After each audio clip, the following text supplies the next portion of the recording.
పెట్టి తల్లి నైలు గదిలో వదిలింది కూడా దేవుడు తెలుసు. అయితే దేవుడు తెలుసు కదా. మరి పొలం మాట తీసుకొని తెచ్చుకోవాల్సిన కూడా దేవుడే ఆ కార్యాన్ని జరిగించాడు కదా. అయితే ఇప్పుడు ఏమంటున్నారంటే మోసే, అయ్యా నేను అక్కడికి వెళ్ళను, వాళ్ళు నన్ను గుర్తించలేదు కూడా, వాళ్ళు ఒప్పుకోరు కూడా అని చెప్తా ఉన్నారు. అయితే కాదు నా సన్నిధి నీ వెంట ఉన్నది వెళ్ళమని మోసే చెప్తా ఉన్నాడు. బయలుదేరి నీకు వెళ్తా ఉన్నాడు. ఎవరెవరు రాస్తున్నారు అక్కడ? మోసే, సిపోరా, కుమారుడు. వాళ్ళు బయలుదేరి వెళ్తా ఉన్నప్పుడు ఒక సంతంలో అక్కడ ఎక్కువ ఎట్లా ఉన్నాడంట? మోసేని సంపడానికి ఉన్నాడంట. దేవదూత అక్కడ ఉన్నది, సంపడానికి కష్టం తీసుకొని ఉన్నది.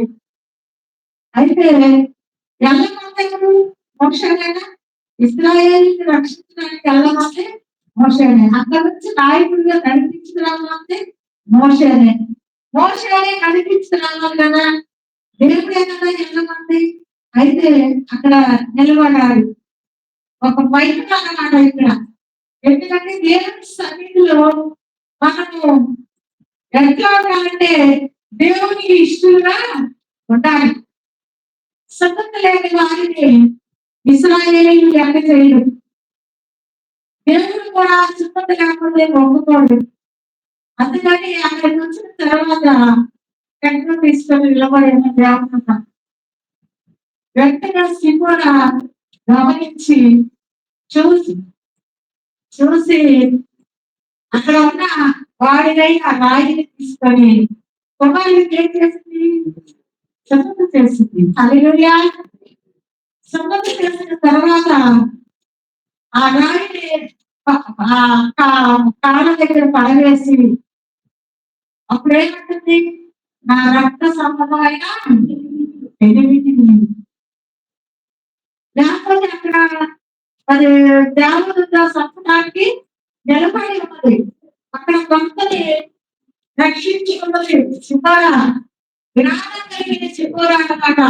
ఎప్పుడు గమనించిందంటే మనం కూడా కొన్నిసార్లు పూర్ణంగా ఉండకుండా మరి జరుగుతున్న ప్రతి విషయంలో కూడా భక్తుల విషయంలో కానీ పిల్లల విషయంలో కానీ చాలా జ్ఞానం కలిగి ఉండాలంట.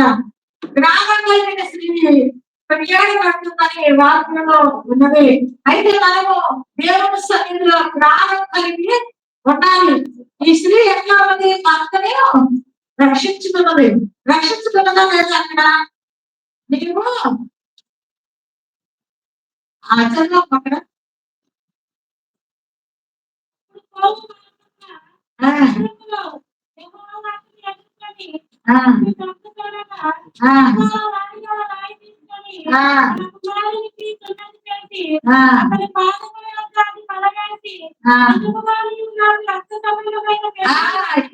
నిజముగా నీకు నాకు రక్త సంబంధమైన ఉన్నావు. రక్త సంబంధమైన పెళ్లికి దేవుడిచ్చిన భర్త, దేవుడు వెళ్ళమన్నా భర్త ఎక్కడికి వెళ్ళమన్నాడు? దేవుడు ఐగుప్తికి వెళ్ళమన్నాడు. ఆ ఇశ్రాయేలు ప్రజల్ని రక్షించమన్నాడు. అదంతా మన చాలా భయం పట్టుకొని కొంచెం రక్షించడానికి ఆలోచించుకోవాలి. దేవుని సన్నిధిలో దేవునికి ఇష్టమైన రీతిగా మనం జీవించాలి. ఇక్కడ సిపోరా కూడా దేవునికి ఇష్టమైన కార్యాన్ని జరిగించింది. మరి సున్నతి చేసింది. వాడినైనా కట్టినంట, వాడినైనా రాయి తీసుకొని మరి కుమారుడికి సున్నతి చేసింది. నిజమైన రక్త సంబంధం పెరిగింది మరి చెప్తా ఉన్నది. అక్కడ మరి దేవుని సన్నిధిలో సున్నతి లేని వారు ఐగుప్తికి వెళ్ళడానికి వీలు లేదని మరి మనం చూస్తా ఉన్నాం. ఎందుకంటే సున్నతి పొందితేనే దేవునికి సంబంధులు, రక్షించబడకపోతే దేవునికి సంబంధులా?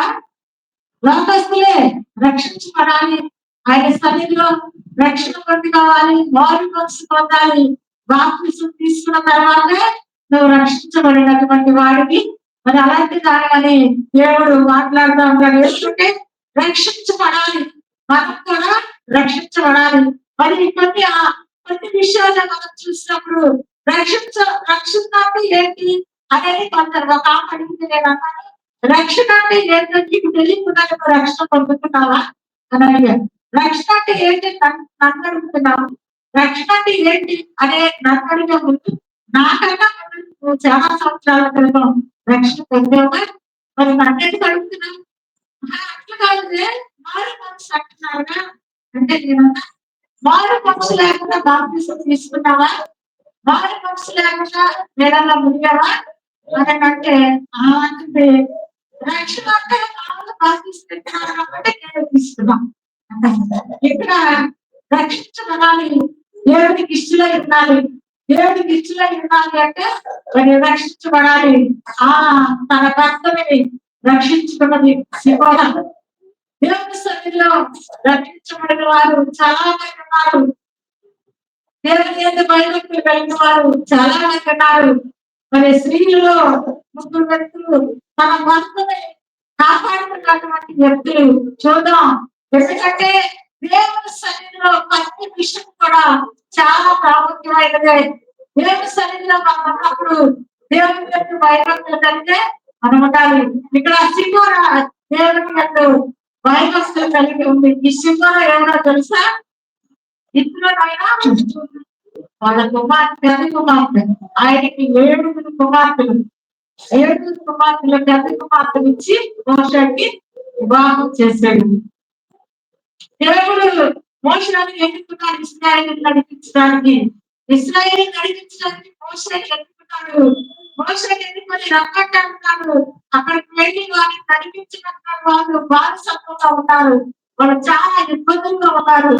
అక్కడికి నువ్వు నడిపించు నాయకుడిగా అని చెప్పి దేవుడు మాట్లాడుతూ ఉన్నాడు మోషతో.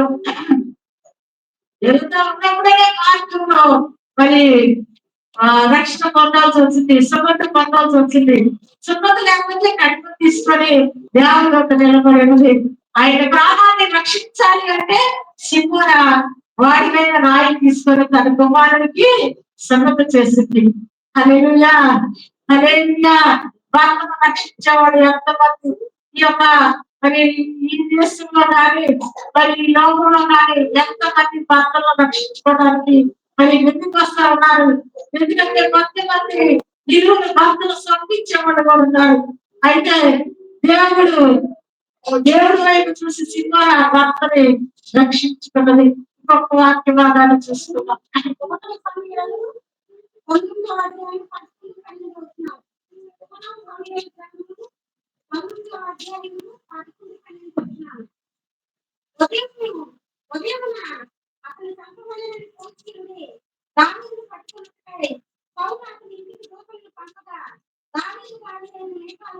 ఈ రాత్రి నీ ప్రాణమును నీవు దక్కించుకుంటే దాన్ని రేపు నువ్వు చంపబడుతున్న వాళ్ళని పెట్టి ఇట్లు కూడా దానిని చెప్పగా అతను తప్పించుకొని పారిపోయాను. చాలమ్మా ఇక్కడ దావీదు చిన్న బాలుడుగా ఉన్నప్పుడే దేవుడికి ఇష్టడుగా ఉన్నాడు. దేవుడికి ఇష్టడుగా ఉన్నాడు. గొర్రెల కాసుకున్న దావీదు, గొర్రెల కాపురైన దావీదు, గొర్రెలన్నిటిని చెట్టు కింద మందవేసి వేల భావిస్తూ దేవుడిని మహిమపరుస్తున్న దావీదు మరి ఫిలిష్తీయుల విషయంలో మరి అందరూ కూడా రాజు మొదలుకొని సైనికులందరూ కూడా మరి కూర్చొని ఆ ఫిలిష్తీయులు మాట వింటా అన్నారు. గొర్రెల మాట ఏమైనా ఇశ్రాయేలీయులు ఎవరైనా ఉంటే నా మీదకి రావాలని సవాలు చేస్తా ఉన్నాడు. సవాలు చేస్తా ఉన్నప్పుడు అందరూ కూడా మరి దగ్గర కూడా కూర్చొని ఉన్నారు. అందరికీ మరి ఆ రాజు పక్కన ఉన్న వాళ్ళందరూ సైనికులు యుద్ధం చేసేటువంటి వాళ్ళే. అయితే అందరిని చూసి భయపడి కూర్చొని ఉన్నారు. కూర్చొని ఉన్నప్పుడు ఇక్కడ దావీదుకి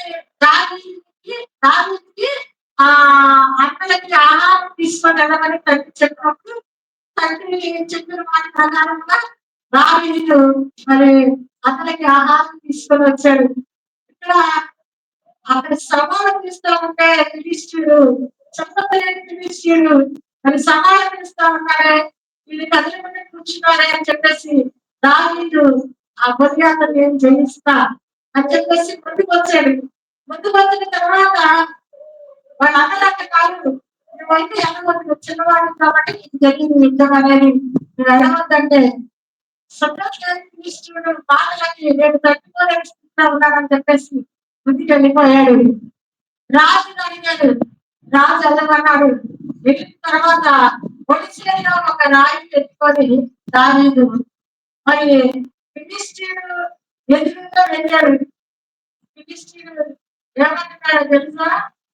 గలియాతు నేనే ఒక్క పిల్లలు అనుకున్నావా నువ్వు వచ్చిన తోటానికి అని చెప్పేసి చాలా అసహ్యంగా మాట్లాడుతూ ఉన్నాడు బాధలని. అయితే సొంతలాంటి ఫిలిష్తీయుని సంపి ఇశ్రాయేలులో దేవుడు ఉన్నారని రుజువు చేస్తారని మరి దాని చిన్న బాలికైన రోషంగా యుద్ధానికి బయలుదేరాడు. ఈ యుద్ధము నాది కాదు, యెహోవాదే అని చెప్పేసి బయలుదేరి వెళ్ళిన తర్వాత ఆ వరుసలో నాయకుడిని తిరిగి ఆ మాట కోసం కేసు కొట్టారు.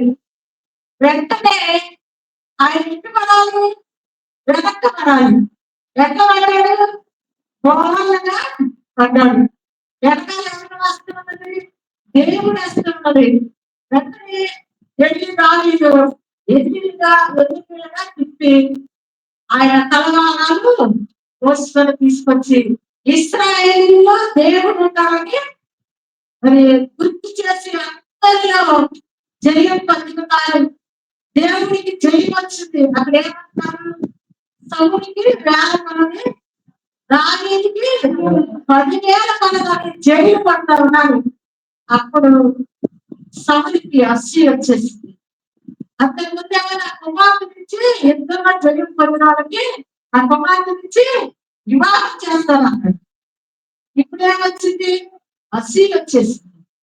అయితే ఇక్కడ ఎప్పుడైతే 10,000 మంది జయం పడుతూ ఉన్నారో ఆయన అస్సి వచ్చేసి దావీదుని సంపదలుచుకున్నాడు. సంపడానికి కుమార్తె ఇవ్వడానికి కూడా కొన్ని షరతులు పెట్టాడు. 100 ముత్యాలు మరి ఫిలిష్తీయునికి 100 ముత్యాలు తీసుకొచ్చి పిల్లలు అక్కడ ఇశ్రాయేలీయులు జయాన్ని తీసుకొచ్చాడు దేవుడి ద్వారా. మరి ఫిలిష్తీయులు మరి యుద్ధం చేసి వారిని పడగొట్టేశాడు. మరి అతనితో ఆడలేదు కానీ మళ్ళీ 100 ఆ ముత్యాలు తీసుకురామంటే 200 తీసుకొచ్చి అక్కడ పడేశాడు అక్కడ దావీదు. హల్లెలూయా. రోషం కలిగిన దావీదు దేవుడి పట్ల దేవుడు దావీదు మీద కృప చూపించాడు. వెంటనే సరి కుమార్తె నుంచి వివాహం చేసిన తర్వాత కుమార్తెని మరి ఎప్పుడైతే కుమార్తె ఏం చెప్తున్నాడంటే దావీదు నాకు అప్పు చెప్పమని చెప్తా ఉన్నాడు. కుమార్తె ఏం చేసిందో తెలుసా? దావీదుని అక్కడ చదివాక కొంచెం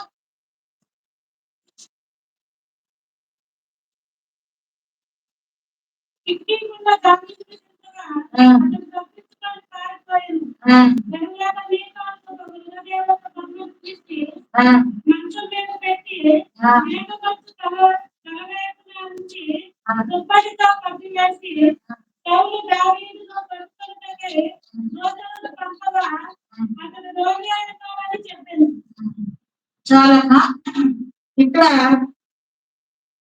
దావీదుని ఈ రాత్రికి మా నాన్న నీకు చంపడానికి వస్తున్నాడని మేఘాలు చెప్తా ఉంది. మేఘాలు భర్తని రక్షించుకోవడానికి చాలా కష్టపడి ఉంటుంది. తండ్రి మాట తీసుకోవాలి, భర్తని చంపకుండా ఉంచాలి. ఏం చేయాలి? చాలా ఆలోచన కదా, చాలా ఇరుకుడు పడింది మేఘాలు. అయితే మేఘాలు ఏం చేసిందంటే వాకిలి కొండ కాకుండా ఎటు కనిపించిందంట?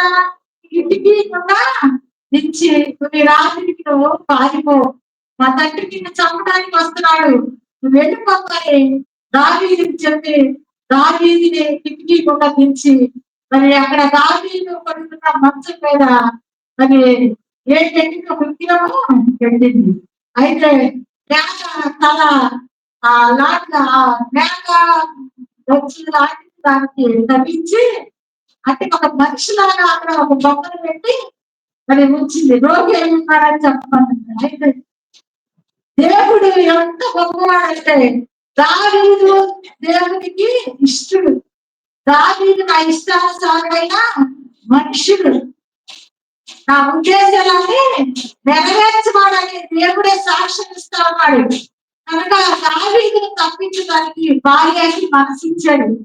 భార్య వెంటనే భర్తని ఇచ్చేసి కాపాడింది. భర్తని మిగతాలు భర్తని కాపాడింది తండ్రి చేతిలో నుంచి. తండ్రి రాజు, ఆయన ఎదురుడే, కానీ తండ్రికి దొరకకుండా భర్తని ఇంటికి ఇచ్చి వేసి పంపించేసింది. చాలా రక్షించుకున్నది. దావీదు పారిపోయాడు. అయితే కుమార్తె దగ్గరికి వచ్చి తండ్రి మరి నాకు తెలియకుండా తప్పించమని గొడవాడినా కూడా మరి అన్నలో దేవుడు ఏం చేశాడంటే ఆ ఇద్దరు మధ్యలో కూడా దావీదుని తప్పించాడు. దావీదు పారిపోయాడు. పారిపోయిన తర్వాత మరి మేఘాలు కొన్నిసార్లు అంటారు, మేఘాలను గర్భాన్ని మూసివేశాడు దేవుడు అని. మేఘాలు గర్భాన్ని మూసివేశాడంటే ఒకసారి దేవుడు ఏంటంటే ఫిలిస్తీన్లు దేశంలో నుండి మరి మందసం వస్తా ఉన్నది. ఆ మందసాన్ని మరి యాజకులు పోయాల్సింది కాకుండా ఎద్దులు పట్టడానికి తీసుకొస్తా ఉన్నప్పుడు మరి ఎద్దుల నుండి ఆ కాలి మందసం పట్టినప్పుడు ఉజ్జియా పట్టుకున్నప్పుడు ఉజ్జియా అక్కడికక్కడే చనిపోయాడు. అయితే కార్యం ఇట్లా ఉండదని చెప్పేసి దావీదు ఏం చేశాడంటే మరి ఒబేద్యా ఇంట్లో ఎన్ని నెలలు పెట్టాడు? 3 నెలలు మందసాన్ని పెట్టాడు. ఆ తర్వాత యాజకులతో మందసాన్ని మరి ఆ యొక్క భవనానికి తీసుకొస్తా ఉన్నాడు. తీసుకొచ్చేటప్పుడు దావీదు ఆ మందసం ఎదుట నాట్యం చేస్తా ఉన్నాడు. దావీదు చాలా నాట్యం చేస్తా దేవుడిని మహింపరచుకుంటా తీసుకొస్తా ఉన్నప్పుడు మేఘం అంటుంది, నువ్వు రాజయ్యుండి మరి అంతమంది జనంలో నువ్వు ఆ యొక్క నాట్యం చేస్తావా అని చెప్పేసి అసూయ పడింది.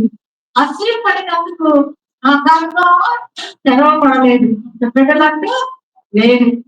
అయితే దేవుని సన్నిధిలో ఆ స్థితిలో ఉన్నా కూడా భర్తని కాపాడుకోవడానికి చాలా ప్రయత్నం చేసింది. ప్రయత్నం చేసి దావీదుని కిటికీ కూడా దించి దావీదుని తప్పించేసి దావీదు పారిపోయాడు. మరొక వారిని చూసుకున్నాం.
నీ చెయ్యి నిన్ను సంరక్షించును అన్న మాట నిజమే.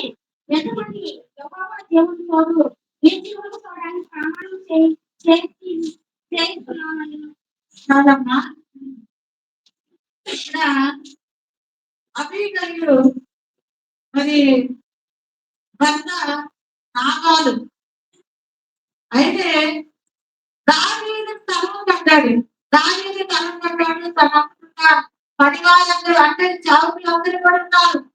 వారందరి కోసము ఒకరోజు ఏమడిగాడంటే నాబాలు చాలా ఆస్తిపరుడు కదా, అక్కడికి వెళ్ళి మనం ఈ రోజు నుంచి ఆహారం తినలేదు కదా, మరి ఈ పొలంలో మనం దాకుండా ఈ కొండ ప్రదేశంలో ఉన్నాము, ఈ పొలాల్లో తింటున్నా ఉన్నాము, మరి పోయి ఒకరెళ్ళి మరి నాబాలుని ఆహారం పంపించమని చెప్పమని ఆ పరివారిని పంపితే నాబాలు ఏమన్నారంటే దావీదు ఎవరు, వారి పరివారం ఎవరు, దావీదు ఎవరు, అసలు వాళ్ళని నేనెందుకు పంపుతానని చెప్పేసి బాగా గర్వంగా మాట్లాడి ఉన్నాడు.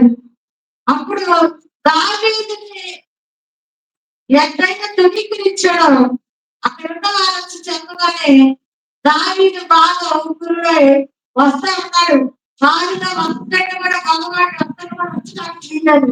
చంపి వేయాలని దావీదు అక్కడ ఎన్ని దినాలు ఆహారం లేకుండా కూడా రాయబడింది. ఆహారం తినడానికి మరి చంపడానికి కూడా అంత మూర్ఖంగా మాట్లాడిన నాబాలు అయితే ఉన్నవాడే కదా, ఆహారం పంపొచ్చుగా, రాజు కదా అడిగింది, పంపలేదు.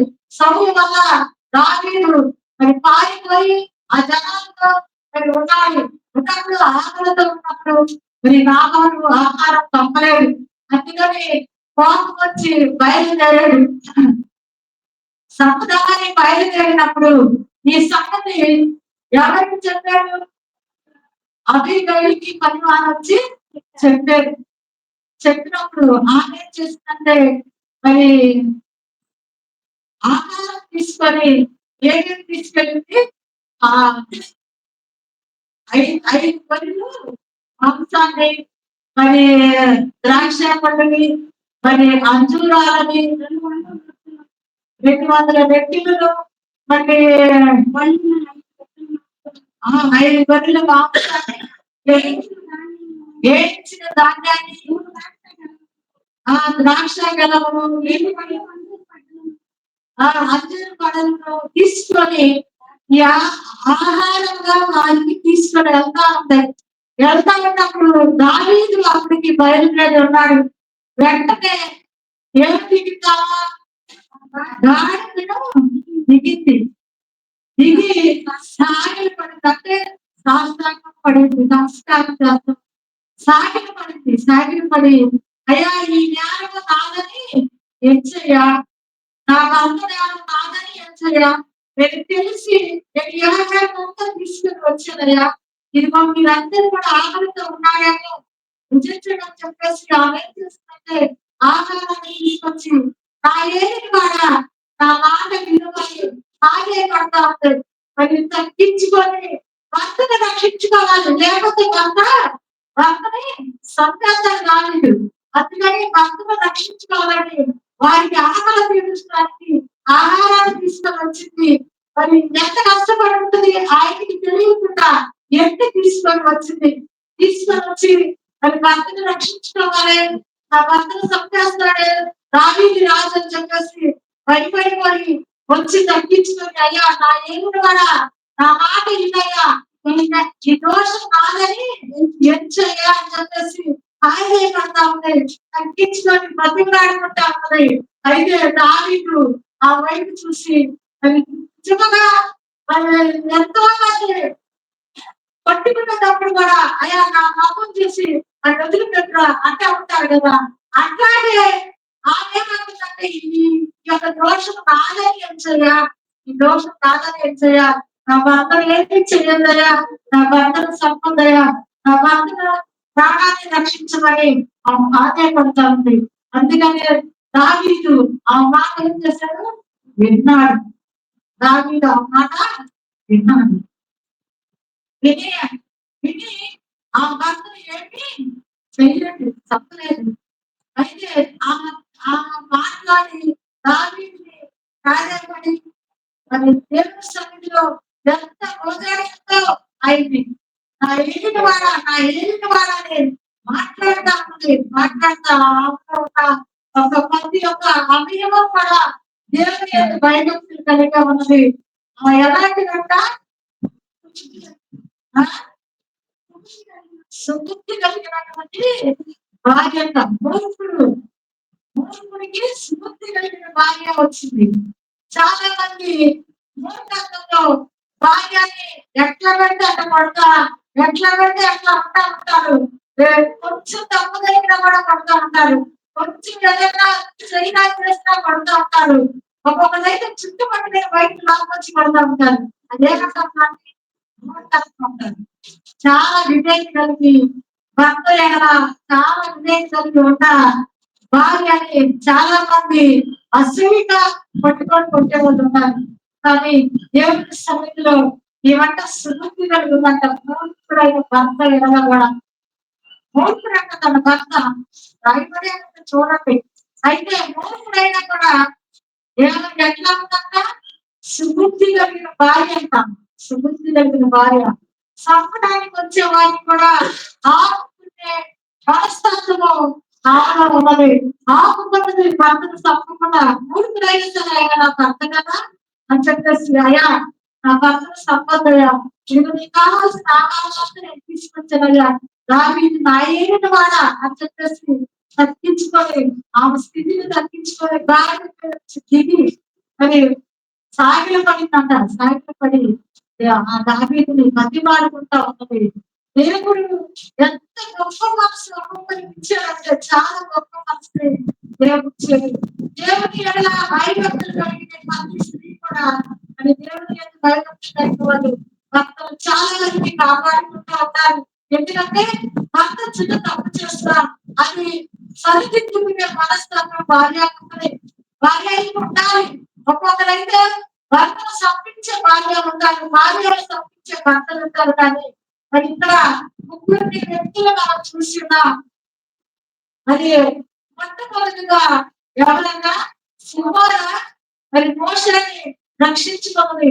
మరి వారికైనా రాయి తీసుకొని మరి సున్నతం చేసి రక్త సంబంధమైన నిజంగా రక్త సంబంధమైన పెరిగించమని మరి భర్తను రక్షించుకున్నది.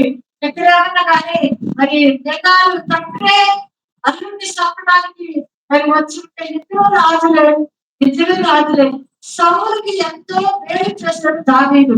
అయినా కూడా ఇశ్రాయేలీయులు ఎప్పుడు లేరా యుద్ధం చేసేవాడని గొలియాతు కేకలు పెట్టినా కూడా కూర్చున్న సౌలు మరి అట్లా కూర్చున్నాడని కూడా దావీదు ఇశ్రాయేలీయుల్లో దేవుడు ఉన్నాడని నిరూపించడానికి మరి దావీదు ముందుకొచ్చి మరి ఆ ఫిలిష్తీయుని చంపేసి మరి అదే రీతిగా ఆ జయాన్ని పొందుకొని దేవుడు ఎవరైనా భయభక్తులు కలిగి దావీదు ఉన్నాడు.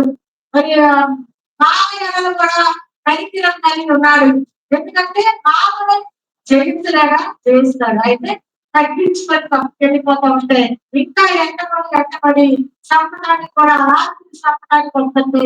కుమార్తె ఏం చేస్తుందంటే భర్తని దాటిచ్చేసింది. ఇంటికి లేకుండా నేతాలు ఇచ్చివేసింది. భర్తని కాపాడుకుంది, భర్తను రక్షించుకుంది, భర్తని అటుకుండా తప్పించేసి దావీదు పారిపోయాడు. అదే రీతిగా మరి అబీగయీలు మూర్ఖుడైన భర్త మరి చంపుతాడేమో, మరి సేవకుడు అని చెప్పేసి మరి చంపుతాడేమో, రాజని చెప్పేసి ఎంత ప్రాధాన్యపడిందంటే చాలా ఆ హృదయమంతా కూడా ఆయన ముందు చెప్పుకొని ఆయన ముందు సంహరించుకొని అంటే ఈ యొక్క దాసురాడైనా నా ఏలిన వాడా ఈ దాసురాడు మాట వినపడుతుంది. అయితే ఆ యొక్క దేవుడు దావీదుకి మంచి మనసునిచ్చి వెనక్కి తీసుకున్నాడు. ఎందుకంటే ఆ నాగానికి సంపూర్ణ మాట ప్రకారంగా అభిప్రాయాల మాట ప్రకారంగా ఆ కథ పశ్చాత్తాపం ప్రకారంగా ఆ గోచారుల ప్రకారంగా వెనక తీసుకున్నాడు. మాట సంపకుండా వెనక తీసుకొని ఆయన్ని కాపాడుతుంది అబీగయలు.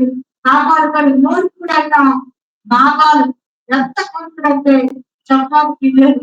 అంత మూర్ఖుడిగా ఉన్న మరి నాగాలు తెల్లారి ఆమె ఆహారం ఇచ్చి దానితో సమాధానం పడి తిరిగి వచ్చేవాడికి బాగా తాగుతా ఉన్నాడు. కానీ విస్తారంగా మరి అక్కడ ఉన్న వారితో సరిగ్గా వాడు విస్తారంగా మాట్లాడుకుంటా తాగుతూ ఉంటే చూసి ఇప్పుడు చెప్పుకోవడం వాళ్ళకి వెళ్ళాడిన తర్వాత దానికి బయలుదేరాడు చంపడానికి అని చెప్పేసి ఆయనతో చెప్పినప్పుడు ఎంత భయం వేస్తుందంటే ఆయనకి చాలా భయం వేస్తుందంటే దాని మీద వస్తున్నాడని ఏమైందంటాడు శరీరం అంతా కూడా బిగుసుకుపోయిందంట. ఆయనకి అంత భయం వేసిపోయి శరీరం అంతా బిగుసుకుపోయిందంట.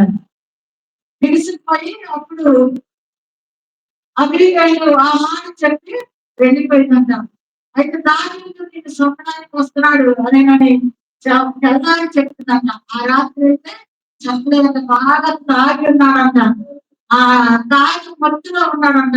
ఆ స్థలం ఆ టైంలో చెప్పకుండా తెల్లారి చెప్తున్నాడు. అయితే ఇక్కడ మరి రాజు ద్వారా ద్వారా చంపబడకుండా ఆ యొక్క మూర్ఖంలో ఉన్న భర్తని కాపాడుతున్నది అబీగయలు.